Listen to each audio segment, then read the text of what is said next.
Oigan, pues estuve leyendo y meditando el Salmo 10. Como les dije en algún momento, habrá días en los que lea solamente un salmo o dos. Habrá días en los que me tarde más tiempo leyendo cada salmo, ¿verdad? Entonces leía el Salmo 10 y es un salmo que se le atribuye a David. En él podemos ver un clamor eh, y un lamento también de David por la maldad del pueblo. Al leerlo, pensaba en que por lo regular, al malo, como lo menciona aquí, lo asociamos con alguien externo o ajeno a nosotros. Pero pensaba, a veces olvido que nosotros somos también tan malos como cualquiera porque tenemos la misma naturaleza pecaminosa. Pero la diferencia entre unos y otros es la presencia del Espíritu Santo en los redimidos. Es por Él que no hacemos las maldades que antes hacíamos. Aunque todos en el mundo, cualquier ser humano, todos somos capaces de hacer cualquier cosa. No lo hacemos porque el Espíritu Santo habita en nosotros. Y la verdad es de que ahora el temor de Dios y nuestro deseo de obedecerle y seguirle es justamente porque su espíritu habita en nosotros. Entonces, al ver este salmo, con seguridad podremos identificarnos con alguno de esos patrones pecaminosos en nuestra propia vida. O quizás en los más cercanos a nosotros podemos ver algunas características en personas, no sé, en nuestro esposo, en nuestros hijos, obviamente nosotros. Nosotros leemos la Biblia no para aplicarla a alguien más sino para que conocer al Señor, para conocer nuestro corazón y claro, también para poder ayudar a otros, pero no es el fin principal, el de voy a buscar cómo hacerle ver a tal persona su pecado. Eso no es el fin principal. El Salmo inicia con una pregunta directa al Señor. ¿Por qué estás lejos, oh Jehová, y te escondes en el tiempo de la tribulación? En muchas ocasiones, cuando estamos en tribulación o angustia, solemos pensar que el Señor nos ha olvidado o que se ha alejado de nosotros. La realidad es que Él nunca se aleja, no nos abandona. Él siempre está cercano a sus hijos. Gracias a Cristo es que hoy nosotros gozamos de la comunión con Dios. Él ya no está airado con nosotros, es nuestro buen Padre. Y en todo tiempo, ya sea de regocijo, de angustia, de tribulación como en este caso, o persecución, o tiempos de júbilo, Dios está presente y cercano a nosotros. Por eso creo que nada nos duele más como hijos de Dios que pensar, acá lo anoté, que pensar o sentir que Dios nos ha olvidado o está lejos de nosotros. Sobre todo cuando estamos en tribulación o angustia, ¿estás de acuerdo? David lo expresa muy bien aquí. No es una pregunta como para reclamar a Dios, sino me da la impresión de que es un grito de ayuda, un clamor a Dios y su ayuda. ¿Por qué te escondes, Padre? Y entonces describe el actuar de aquellos que pecan deliberadamente. Es importante notar que David no está jactándose de su santidad o está diciendo que él sí es bueno en comparación de los pecadores, ¿no? Sino que se entristece. Es como que un asombro del actuar de ellos, pero no como los fariseos que nos menciona Lucas 18:11, que dice, no sé si recuerdas ese pasaje donde dice, Dios te doy gracias porque no soy como los demás hombres, estafadores, injustos, adúlteros, ni aun como este recaudador de impuestos. Ese no es el actuar de David, ese no es el corazón de David. Pero tampoco lo hacía como acusándolos o como por venganza o resentimiento, o para mostrar que él era mejor persona. No, el clamor de David es de preocupación, porque para que los hombres puedan volverse a Dios, pues él describe cómo su actuar es justamente por estar lejos de Dios. Nosotros lo podemos ver aquí. El actuar del hombre malo, los impíos, los pecadores no arrepentidos, los que están lejos de Dios, es contra lo que Dios instruye como bueno. Está en contra de los que tenemos la imagen de Dios. El malo está contra Dios todo el tiempo. No le teme, no le busca, no le piensa. Y vemos, por ejemplo, desde el versículo 1, con arrogancia el malo persigue al pobre. Dice, pero Si vemos el versículo 3, dice, porque el malo se jacta del deseo de su alma, y luego acá dice, bendice al codicioso. Eso quiere decir que con arrogancia persigue al pobre, pero aprueba a otros pecadores. Es como que el pecador, el malo, busca asociarse con otros que también hacen maldad. Como nos lo dice, y tú lo puedes leer en Romanos 1, versículo 26 al 32. David pide en oración que ejecute su justo juicio contra los que hacen maldad, al decir, Señor, atrapado en los artificios que hay, David pide en oración que Dios ejecute su justo juicio contra los que hacen maldad, al decir, será atrapado en los artificios que ha ideado. Entonces, veamos el corazón del malo, del que se ha olvidado de Dios, del que no le piensa, del que no busca. Dijimos que en el versículo 1 se jacta del deseo de su alma, es decir, está lleno de sí mismo, no piensa en nadie más. Esto me recuerda al espíritu de la época, que es el individualismo. En el versículo 3 desprecia a Dios, pero ama lo mundano y se deleita en ello. Vemos aquí que no es generoso, pues vemos cómo bendice al codicioso.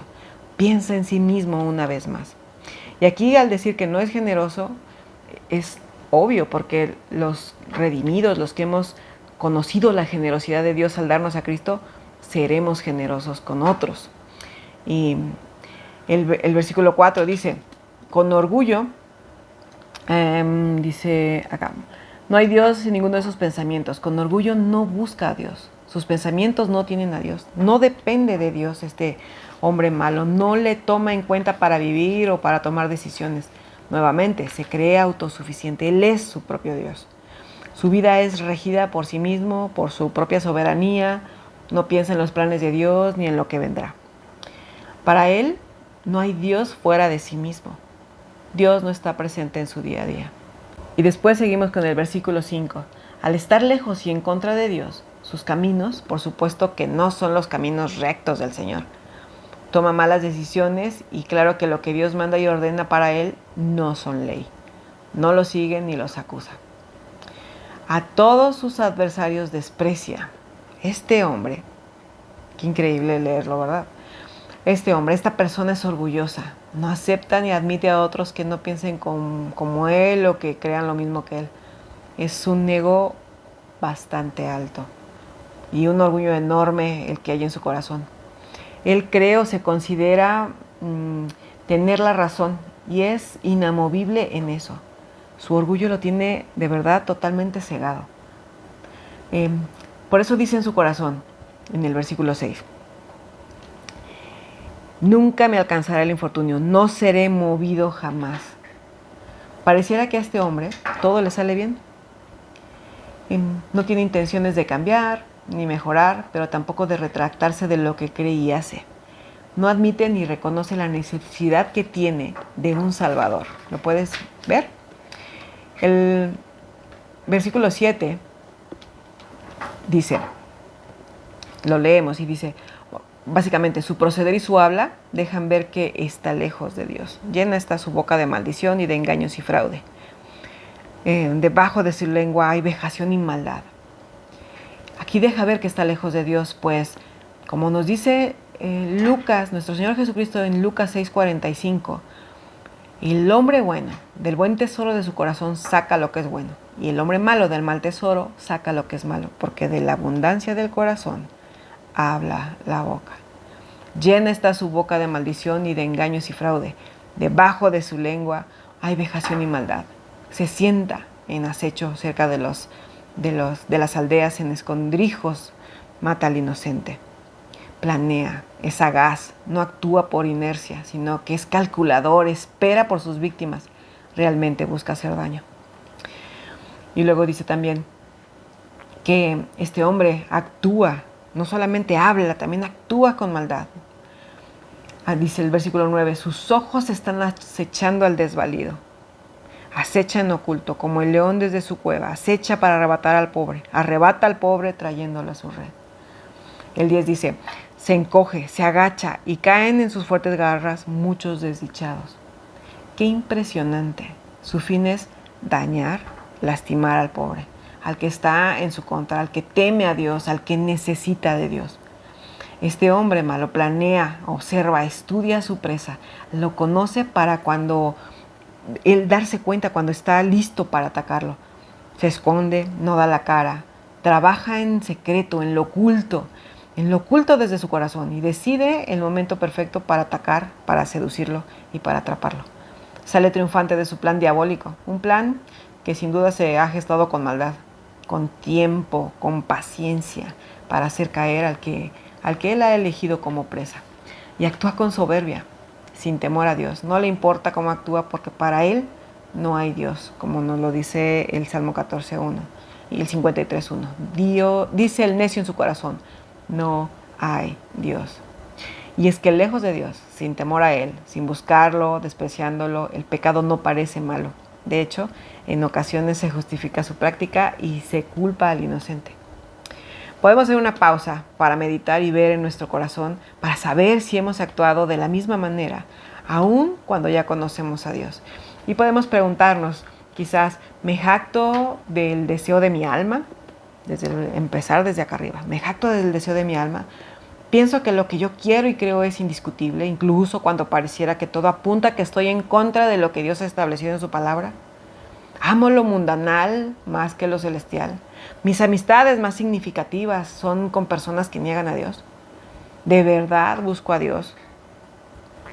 ¿O realmente no está presente en mis pensamientos, pero tampoco en mi vida? ¿Pienso en el bienestar de los demás? ¿O solamente pienso en mí, en mi beneficio, en mis derechos? ¿Puedo decir con honestidad que Dios rige mi vida y que dependo de Él?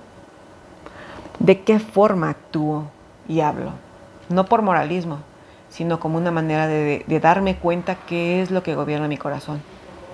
Cuando alguien hace o dice algo que no va de acuerdo a lo que yo veo o piensa diferente a mí, ¿cómo procedo? ¿Hago caso omiso y sigo de largo? ¿O planeo toda una estrategia para hacerlo caer, para avergonzarlo y para dañarlo, para socavar lo que él ha hecho? ¿Cómo procedo cuando creo que Dios no tomará en cuenta lo que hago? ¿Cómo procedo cuando creo que Dios no tomará en cuenta lo que hago? Quizá al leer este salmo nos hemos dado cuenta de que actuamos muchas veces más como los malvados que se olvidan de Dios que como hijos de Dios que han sido perdonados. Sin embargo, hay esperanza. David pide el favor de Dios. Aquí, una vez más, él dice, levántate, oh Jehová, Dios, alza tu mano, no te olvides de los pobres. No te olvides para que los opresores no se mofen ni se burlen porque creen que los has olvidado. Nosotros, mi hermana, tenemos la oportunidad de ir delante de Dios en arrepentimiento y fe, a pedir perdón por nuestros pecados y por actuar como los que no conocen a Dios. Porque hay algo que nos diferencia de ellos, y es el temor a Dios. El versículo 13 dice, ¿por qué desprecia el malo a Dios? En su corazón ha dicho, tú no lo inquirirás. Ellos no temen a Dios, ni temen tampoco a su disciplina, ni la esperan. Pero nosotros sí. Por eso podemos acudir a Él buscando su perdón, pero también su protección. El Señor se acuerda de nosotros y nos vuelve a Él. Él es nuestro Rey y Padre. Y cuando acudimos a Él por su ayuda y por su perdón, Él nos oye. El Salmo 6.9 que leímos anteriormente dice, Jehová ha oído mi ruego, ha recibido Jehová mi oración. Es el Señor que nos atrae a Él una vez más. Mira lo que dice David en los versículos 17 y 18. Mira lo que dice David en los versículos 17 y 18. Tú dispones su corazón. Bueno, desde acá. El deseo de los humildes oíste, oh Jehová. Tú dispones su corazón y haces atento tu oído para juzgar al huérfano y al oprimido, a fin de que no vuelva más a hacer violencia el hombre en la tierra. Un comentario dice, ve la economía de la gracia de Dios. Dios prepara el corazón, sugiere la oración, escucha lo que se ora y responde la petición. Aquel que tiene un clamor en su corazón por Dios puede estar seguro de que ese clamor procedía de una preparación divina y que pronto llegará una respuesta. Ningún hombre jamás tuvo un clamor en su corazón después de la salvación, sino de Dios. El que sigue clamando infaliblemente será escuchado. Estoy de acuerdo con ese comentario. Este salmo inicia con desesperanza por lo que los malvados, los impíos logran y acechan, pero terminan con una fuerte confianza en que Dios cuida y protege a los suyos, que hay justicia y aún hay misericordia para aquel que se vuelve a Él. No desmayemos, mujer. Y si hay algo que leímos, que debemos confesar a Dios, hagámoslo de inmediato. El Señor lo sabe todo. Podemos ir delante de Él sin pena y con la confianza de que nos escucha, porque Él sigue extendiendo su misericordia y como lo leímos aquí, Él escucha nuestra oración. Así que no tardemos, mujer. Vayamos delante del Señor y pongámonos a cuentas con Él. Nos vemos, nos leemos o nos escuchamos muy pronto. Dios te bendiga.